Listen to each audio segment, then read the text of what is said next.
Napakaluwag ng kalsada dahil karamihan sa atin ay wala pang pasok. Wow, napakaaliwalas, napakasarap tingnan sa mata. Hi guys, welcome back sa aking channel at sa aking Facebook page.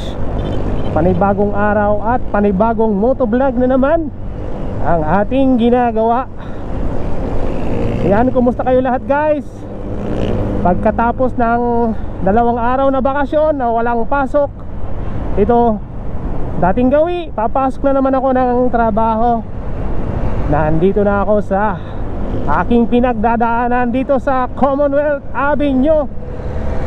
Ayan guys, kung makikita ninyo, napakaluwag ng kalsada dahil karamihan sa atin ay wala pang pasok.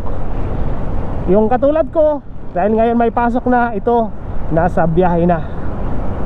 Kaya yan, napakaluwag ng kalsada dito sa Commonwealth.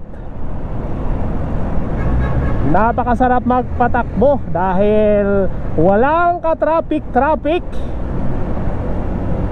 Napakaluwag ng kalsada.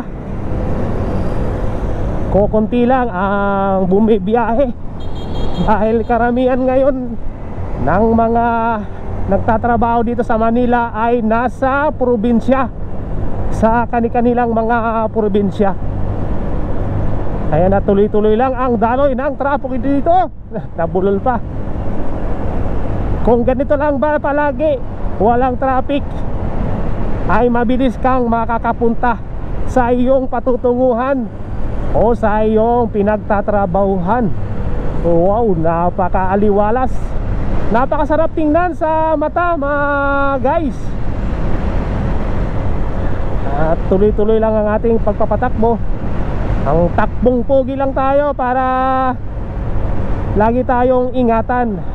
Huwag lang bara-bara sa pagpapatakbo, lalo't sa mga nakamotor, sa katulad kong nagmumotor. Ayan o, napakaganda pagmasdan ang kalsada ng Commonwealth.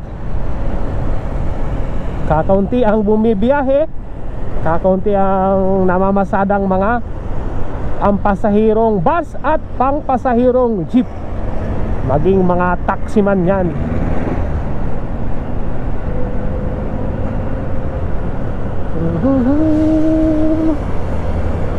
Wow, napakaganda pagmasdan pag nandito ka dumadaan.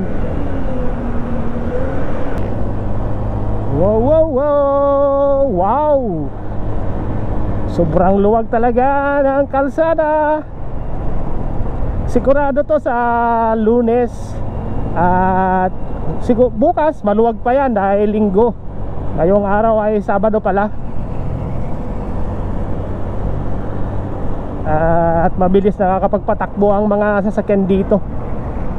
Ang sarap sa mata, ang sarap pagmasdan dahil napakaluwag ngayon ang kalsada dito. Kahit saan man sa Manila, Quezon City, Commonwealth. Ayan o, iilan-ilan lang at mabibilang mo pa kapag bumalik ang ordinaryong araw, tulad ng mga pasok sa gobyerno, yung pasok sa mga private employee. Yan, karamihan ay nasa probinsya. Dito na pala tayo sa Circle Avenue, Quezon City. Excuse me po, nabilaukan pa ako Ayan,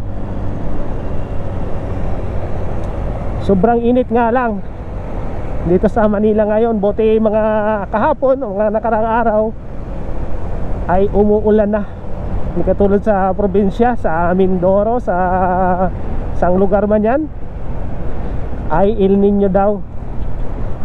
Matagal nilang hinihintay ang ulan pero walang ulan. Bumibitak-bitak na ang mga lupa sa mga sinasakang palayan at taniman ng mga gulay o ano pa man yan. Ayan, at ang bilis natin mga guys. Andito na tayo sa Agham Road. Malapit na ito sa aking trabaho. Kaya siguro guys, hanggang dito na lang yung aking vlog. Maraming salamat po sa inyong pagbisita at sa panunood sa aking walang kwentang video. And see you next vlog.